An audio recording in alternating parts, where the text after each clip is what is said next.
Hello नमस्कार दोस्तों, मैं विशाल स्वागत करता हूँ आपका आपके चैनल पे। दोस्तों हम आज ज्योग्राफी एमए फर्स्ट सेमेस्टर का जो प्रीवियस ईयर क्वेश्चन पेपर है, प्रिंसिपल ऑफ इकोनॉमिक ज्योग्राफी, उसका हम लोग क्वेश्चन देखने चल रहे हैं। तो चलिए पहला क्वेश्चन देखते हैं। In industrial location theory, localisation triangle is used by Weber, ठीक है। और औद्योगिक अवस्थिति सिद्धांत में स्थानीयकरण त्रिभुज का प्रयोग किया था, किसने किया था? वेबर ने किया था। नेक्स्ट क्वेश्चन है, the term isodapane is used in which. तो आइसोडोपेन जो टर्म है, दोस्तों आइसोडोपेन होता क्या है? दो जो सेम ट्रांसपोर्टेशन कॉस्ट की जो लाइन होती है, ठीक है, मिलाने वाली रेखा, उसको आइसोडोपेन बोलते हैं। तो ये इंडस्ट्रियल लोकलाइजेशन थियरी में यूज हुआ था, ठीक है, औद्योगिक स्थानीयकरण में यूज हुआ था। नेक्स्ट क्वेश्चन है, in the localizational theory of agriculture and isolated state concept has been propounded by। तो जो आइसोलेटेड स्टेट का जो कॉन्सेप्ट है वो वॉन ह्यूनन ने दिया था, जो एग्रीकल्चर लोकेशन थियरी है, ठीक है। कृषि के स्थानीयकरण सिद्धांत में एकाकी दशा संकल्पना का प्रतिपादन किसने किया था? तो ये एकाकी दशा मतलब आइसोलेटेड स्टेट की बात कर रहे हैं, ठीक है, जो कि वॉन ह्यूनन ने दिया था, ठीक है। नेक्स्ट क्वेश्चन है, in von Thunen's agriculture location theory with increasing distance from the central city the production of firewood in। जो देखो दोस्तों, जो वॉन थ्यूनन जो एग्रीकल्चर लोकेशन थियरी दिया था, उस थियरी के मतलब उस थियरी में उन्होंने बताया था कि जो मार्केट से जो जैसे ही बाहर हम लोग निकलते जाते हैं तो बहुत सारे रिंग्स होती हैं, ठीक है। और सभी रिंग्स में क्या क्या हमें उगाना चाहिए या क्या करना चाहिए, उसके उसमें उसमें मतलब उसके अनुसार उन्होंने अपनी चीज़ें बताई थी। तो फर्स्ट रिंग में बताया था कि मार्केट गार्डनिंग होती है, ठीक है। सेकेंड में ये इनका जो फायरवुड है, ठीक है, सेकेंड में फायरवुड की बात करते हैं। तो ऐसे ही जो इनका जो द्वितीय वाला है, सेकेंड रिंग है, इसमें फायरवुड की बात करते हैं, ठीक है। नेक्स्ट क्वेश्चन है, in von Thunen's agricultural location theory, with increasing distance from the central city, the three field system lies in which। तो जो थ्री फील्ड सिस्टम है वो फिफ्थ रिंग में आता है, ठीक है। नेक्स्ट क्वेश्चन है, in von Thunen's agriculture location theory with increasing distance from the central city the market gardening lies. तो मार्केट गार्डनिंग अभी दोस्तों मैंने बताया था, ये फर्स्ट रिंग में जो मार्केट गार्डनिंग आता है, ठीक है। वॉन थ्यूनन के कृषि औषधि सिद्धांत में केंद्रीय नगर से बढ़ती दूरी के साथ मार्केट गार्डन किस वलय में स्थित है? तो ये प्रथम वलय में स्थित है, ठीक है। नेक्स्ट क्वेश्चन है, one of the fundamental assumptions of Weber's theory of industrial localisation is.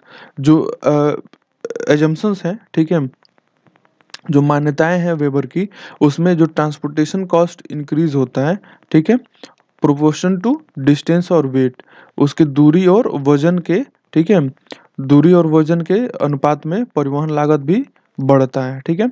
यही इनका एजम्पशन था, ठीक है। नेक्स्ट क्वेश्चन है, weavers location theory triangle includes what parameters, ठीक है। तो ये fixed location of the market, ये कहते हैं कि मार्केट फिक्स्ड होना चाहिए, ठीक है, और जो उसके दो रॉ मटेरियल के सोर्सेस होने चाहिए, ठीक है। इसीलिए ये एक ट्रायंगल की बात करते हैं और कहते हैं कि अगर यहाँ मार्केट है, ठीक है, तो ये दोनों सोर्सेज जो है वो रॉ मटेरियल होने चाहिए, ठीक है। तो ये एम इसकी बात करते हैं, और ये R1 और ये R2, ठीक है, raw material one, raw material two के ये सोर्सेस। तो ये इस तरह की बात करते हैं। नेक्स्ट क्वेश्चन है, Weber's material index is defined as. Weber's का जो मटेरियल इंडेक्स का जो डिफिनीशन है वो है weight of localised gross material upon weight of finished goods, ठीक है। मतलब स्थानीयकृत सकल सामग्री का भार बटा तैयार माल का वजन, ठीक है, ये इनके पदार्थ सूचकांक में का फार्मूला है, ठीक है। नेक्स्ट क्वेश्चन है, what geometric pattern is associated with Christaller's central place theory, ठीक है। तो जो क्रिस्टालस का सेंटर प्लेस थियरी है उसमें जो हेक्सागन का पैटर्न बनता है, ठीक है। केंद्रीय स्थल सिद्धांत में क्रिस्टालर केंद्र स्थल सिद्धांत से कौन सा ज्यामितीय पैटर्न जुड़ा हुआ है? वो षट्भुज जुड़ा हुआ है, ठीक है।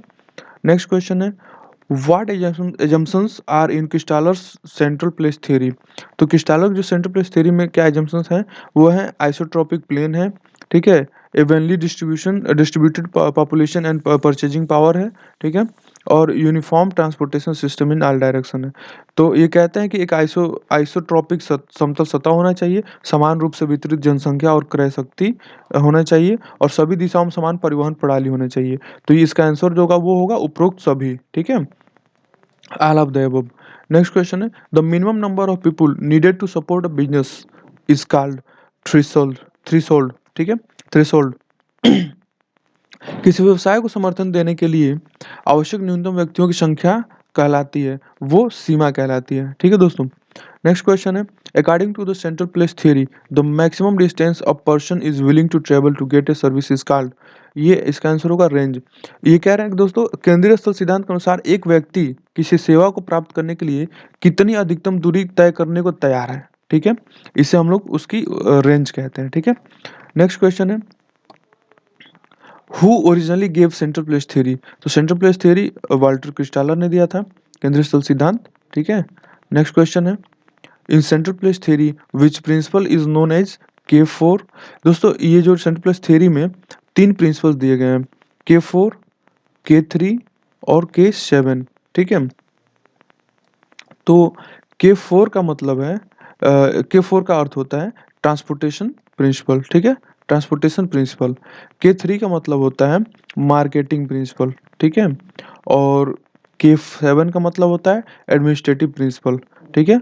क्या हो गया, परिवहन सिद्धांत K4, K3 मार्केटिंग सिद्धांत और K7 प्रशासनिक सिद्धांत, ठीक है दोस्तों।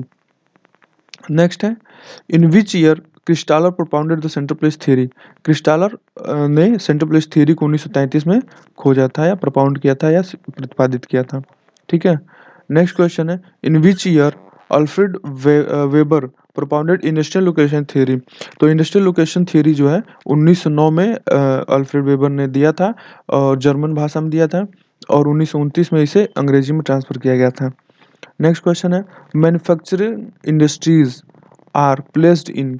मैन्युफैक्चरिंग इंडस्ट्रीज जो है वो सेकेंडरी सेक्टर में आते हैं, ठीक है, विनिर्माण उद्योग सेकेंडरी या माध्यमिक क्षेत्र में आते हैं।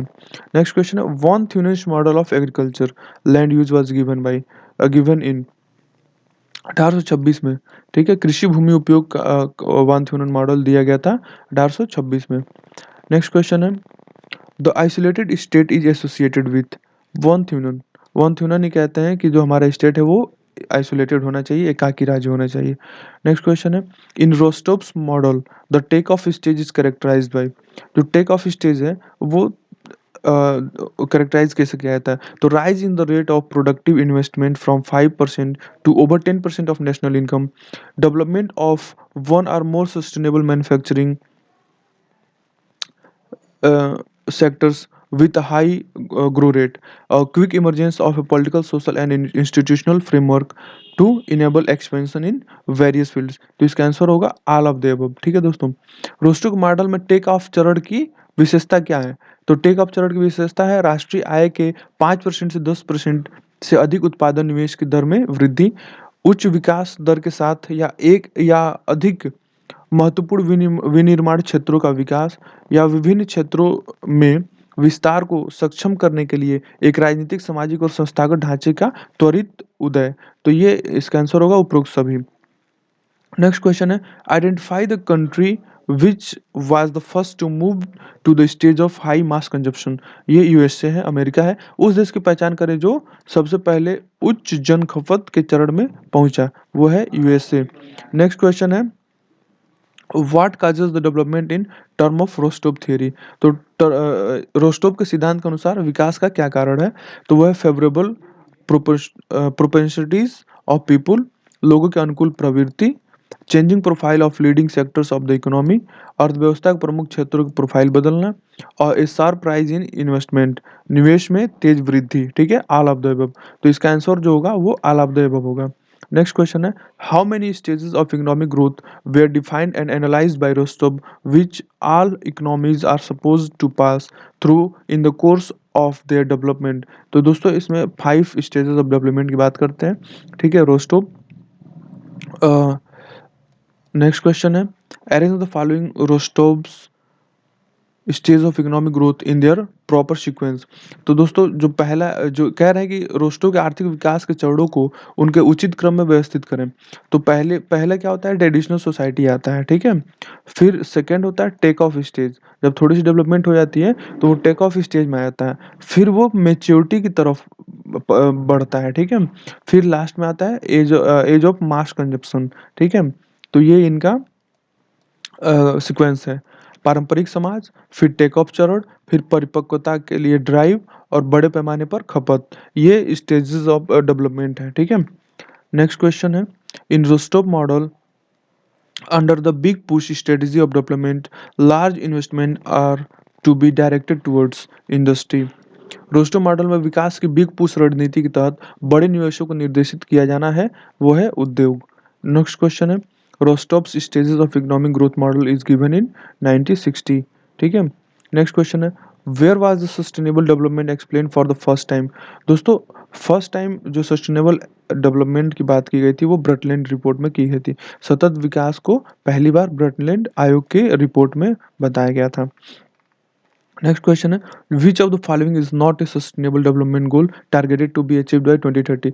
दोस्तों 2015 में यूनाइटेड नेशंस के द्वारा एसडीजी जो है, ठीक है, सस्टेनेबल गोल्स बनाए गए थे।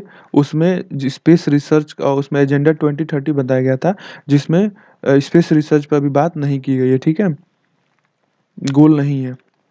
नेक्स्ट है, what is the rank of India in SDG index 2020। 2020 में एसडीजी में इंडिया का रैंक क्या है, तो 117 है, ठीक है। नेक्स्ट क्वेश्चन है, how many sustainable development goals are there in UN agenda 2030। तो जो यूएन एजेंडा 2030 है, इसमें 17 गोल्स थे। एसडीजी मतलब सतत विकास गोल्स 17 थे, जो कि 2015 में यूनाइटेड नेशन यूएन एजेंडा 2030 में दिए गए थे। नेक्स्ट क्वेश्चन है, at the central government level which agency was assigned the role of overseeing the implementation of sustainable development goals in India. तो नीति आयोग जो है वो इम्प्लीमेंट करता है एसडीजी को इन इंडिया में। पहले जैसे प्लानिंग कमीशन था, ठीक है, तो वो इम्प्लीमेंट मतलब पहले की जो चीज़ें थी उसको इम्प्लीमेंट करता था, लेकिन अब नीति आयोग उसके जगह पे है तो वो इम्प्लीमेंट करता है। नेक्स्ट क्वेश्चन है, the discussion on sustainable development was started after report on environment to the United Nations in 1987. The report was our common future. Answer है इसका आवर कॉमन फ्यूचर। सतत विकास पर चर्चा 1987 में संयुक्त राष्ट्र को पर्यावरण पर एक रिपोर्ट के बाद शुरू की गई थी, जिसमें जो हमारा ये रिपोर्ट है वो किस रिपोर्ट में दिया गया था, हमारा साझा भविष्य, ये इसका आंसर होगा। नेक्स्ट क्वेश्चन है, who formulated the theory of circular and cumulative circular and cumulative causation theory of growth. ठीक है, ये मिडाल का है, गुनार मिडाल का। वृत्त का वृत्तकार और संचयी कारण सिद्धांत का सिद्धांत मतलब किसने प्रतिपादित किया था, तो वो गुनार मिडाल ने किया था। नेक्स्ट क्वेश्चन है, in Weber's theory the transportation cost is proportional to. दोस्तों इस क्वेश्चन में कई जगह दिया हुआ है कि डिस्टेंस है और वेट है, और कई एक दो जगह मैंने पेरिशेबिलिटी भी पढ़ा है, ठीक है। परिवहन लागत किसके समानुपाती होता है, तो दूरी और वजन ही दिया हुआ है, लेकिन हमने एक दो जगह पेरिशेबिलिटी भी पढ़ा है। तो आप लोग इस क्वेश्चन का आंसर आप देखिएगा आप लोग, और कमेंट बॉक्स में आंसर दीजिएगा। मुझे तो ऑल ऑफ द अबव ही आंसर लगता है, ठीक है। नेक्स्ट क्वेश्चन देखते हैं, the handbook on commercial geography is written by. तो जॉर्ज क्रिशहोल्म, ठीक है, जॉर्ज चिशोल्म ने ये बुक लिखा था, और ये क्वेश्चन 2 बार आ चुका है, तो थोड़ा सा मिसप्रिंट है। नेक्स्ट क्वेश्चन है, isotims and isodapanes in human geography are related to transportation cost. दोस्तों मैं पहले ही बताया था कि जो आइसोडोपेन है वो क्या है, सेम ट्रांसपोर्टेशन कॉस्ट की लाइन को दर्शाता है। तो दोस्तों मुझे लग रहा है कि क्वेश्चंस ठीक हुए हैं। अगर आप लोगों को किसी भी क्वेश्चन का आंसर अगर आप लोग गलत लगता है तो आप लोग कमेंट बॉक्स में आंसर बता सकते हैं, और उसमें हम सुधार करेंगे। और अपने एग्जामिनेशन की तैयारी अच्छे से कीजिए आप लोग। फिर मिलते हैं।